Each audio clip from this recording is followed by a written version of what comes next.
Fish in a Tree by Lynda Mullaly Hunt. Chapter 1. In Trouble Again. It's always there, like the ground underneath my feet. Well, Allie, are you going to write or aren't you? Mrs. Hall asks. If my teacher were mean, it would be easier. Come on, she says. I know you can do it.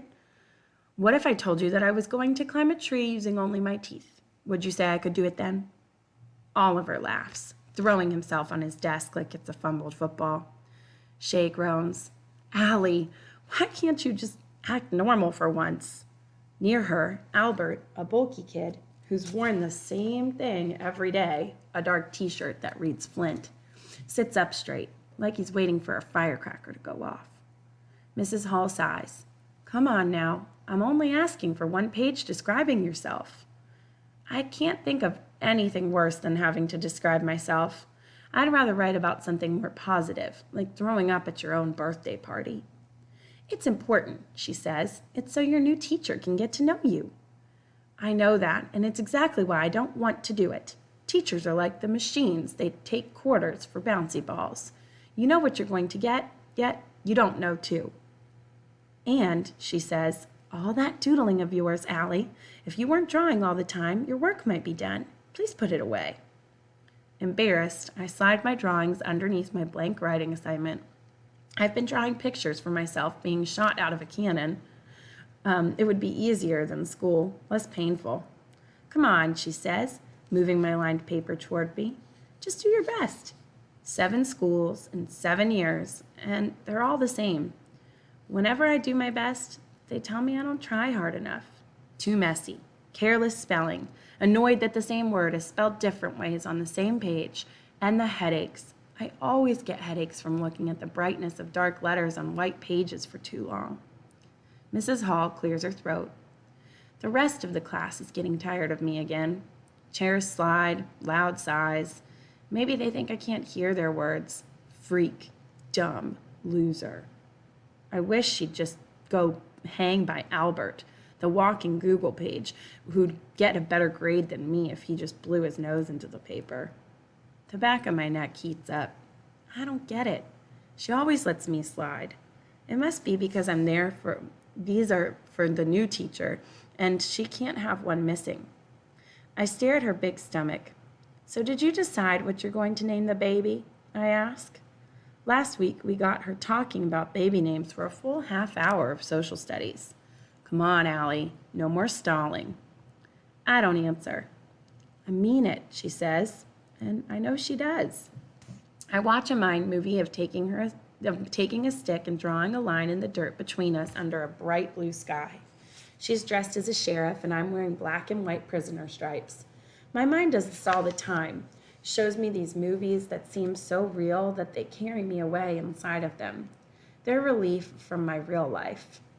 I steal up inside, willing myself to do something I don't really want to do, to escape this teacher who's holding on and won't let go. I pick up my pencil and her body relaxes, probably relieved that I've given in.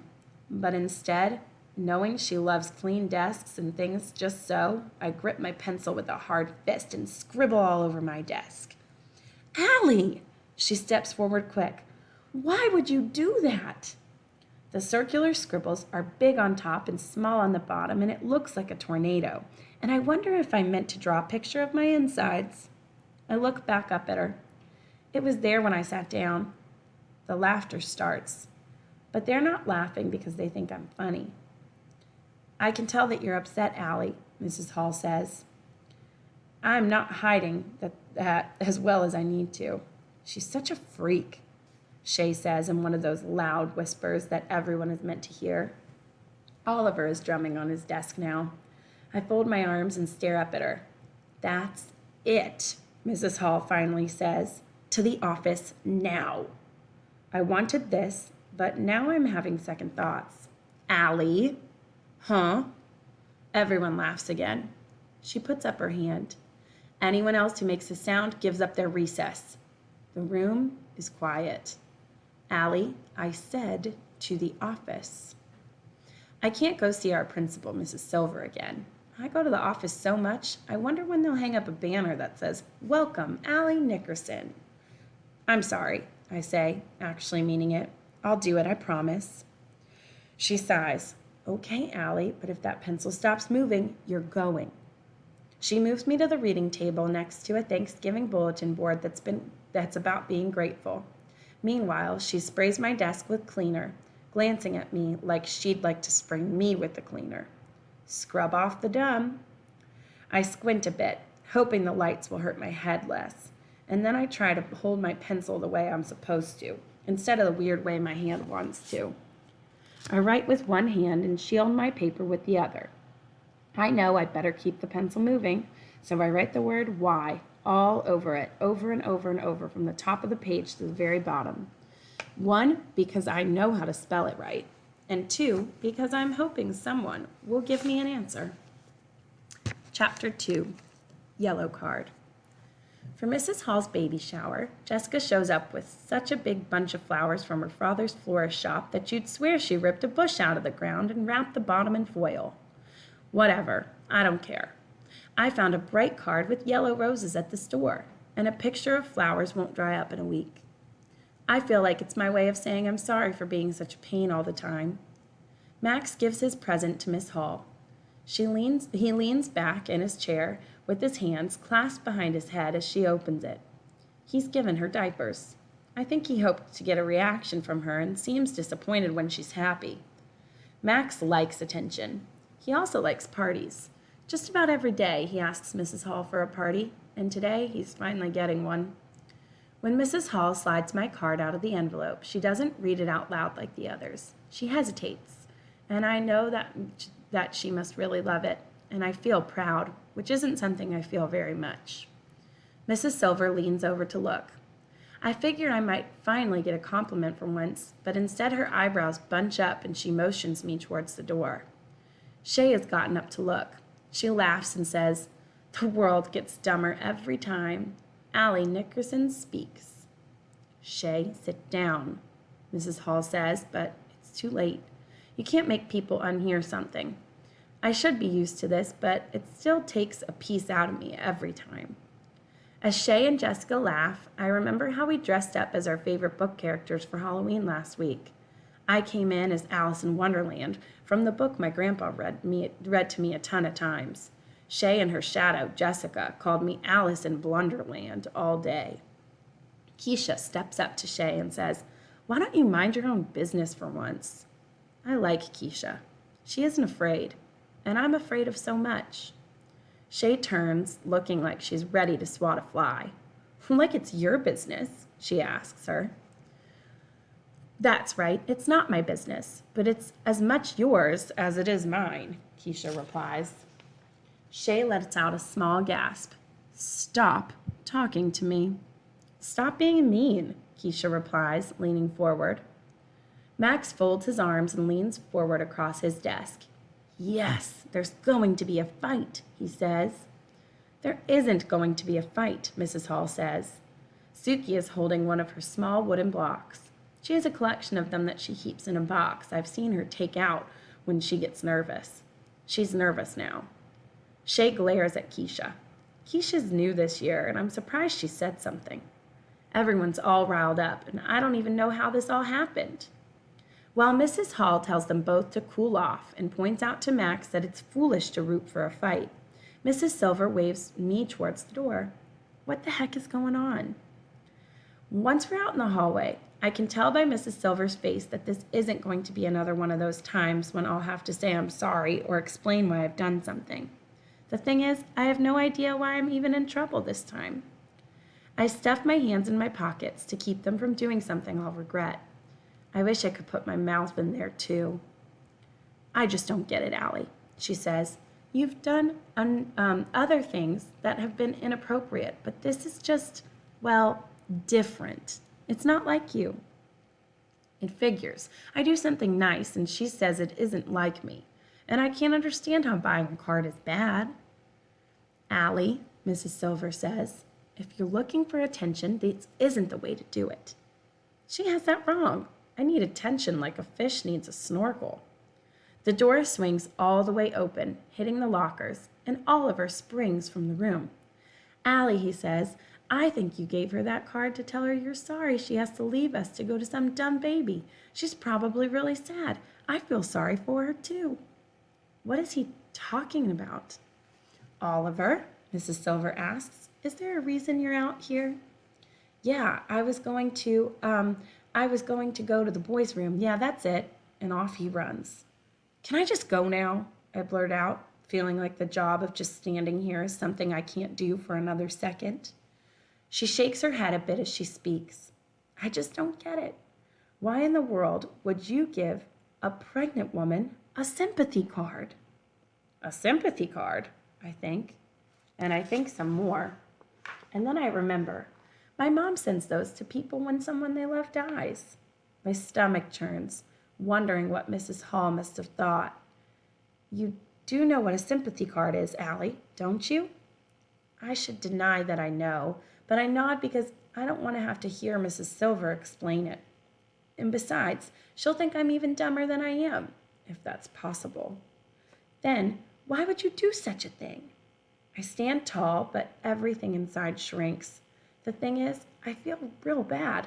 I felt terrible when the neighbor's dog died. Never mind if a baby had died. I just didn't know it was a sad card like that. All I could see were the beautiful yellow flowers, and all I could imagine was how happy it was going to make her. But there are piles of reasons I can't tell the absolute truth. Not to her, not to anyone.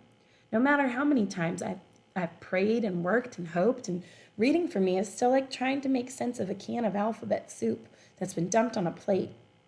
I just don't know how other people do it. Chapter 3. Never Up to Me.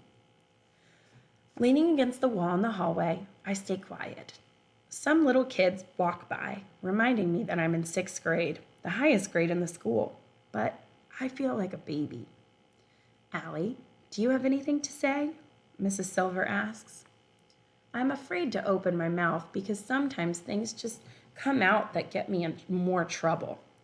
Finally, she suggests we go to her office. I sit in the principal's office, staring out the window, silent. I wonder what it would be like to be able to relax at school and not have to worry every second of every minute. I wish I had my sketchbook of impossible things. It's the only thing that makes me feel like I'm not a waste of space. I like to watch the pictures in my head become real in my book. My recent favorite is a snowman that works in a furnace factory. And then I decide that the craziest, strangest, most unbelievable thing I could ever draw is me doing something right. Mrs. Silver's sigh brings me back to reality. Between last year and this year, you've been here for less than 5 months. Allie, and you've been to visit me far too much. You need to make some changes, she says. I sit silent. It's up to you. It's not up to me. It's never been up to me. Mrs. Silver's talking is like background noise, like the radio in the car. I don't have any words to explain. It was a mistake, and I'm ashamed, and I don't feel like sharing that with her. She takes a breath. Did you think it would be funny? I shake my head. Did you want to hurt her? I look up quick. No, I wouldn't want to hurt her. And I wonder what I would have wondered before. Should I just tell her? It's like my chair is over a trap door, and there's a button to drop myself. I want to, but I'm afraid. I look up at her, looking at me all disappointed. Again. And I think there's no use. They already think I'm a pain, so why add dumb to their list? It's not like they can help anyway. How can you cure dumb? And so I look out the window again. Remind my mouth to keep shut. I've learned from the 7 different schools I've been to that it's far better to stay quiet, never argue unless I really have to. I realize that both my hands have curled into tight fists, and Mrs. Silver is looking at them. She sits down in the chair next to me. Allie, sometimes it seems that you just want to get into trouble. She leans forward a bit. Do you? I shake my head. Come on, Allie. Tell me what's going on. Let me help you. I look at her quickly and then away. I mumble, no one can help me. That's not true. Will you let me try? She points at a poster on the wall. can you read that for me, please? She says, out loud. The poster shows two hands reaching for each other. Great. Probably some sappy saying about friends or sticking together or whatever. I don't even have any friends. Come on, Allie. Read it for me, please. The letters on the poster look like black beetles marching across the wall. I could probably figure out most of them, but I'd need lots of time. And when I'm nervous, forget it. My brain goes blank like an Etch-a-Sketch turned upside down and shaken, gray and empty. Well, what does it say? She asks again. I don't need to read it to you. I get it, I say, trying to bluff, staring her dead in the eyes. Believe me, I know all about it already. I don't know about that, kiddo. I think you might need to work on that a bit. Now I wish I knew what the poster said. I don't look at it, though.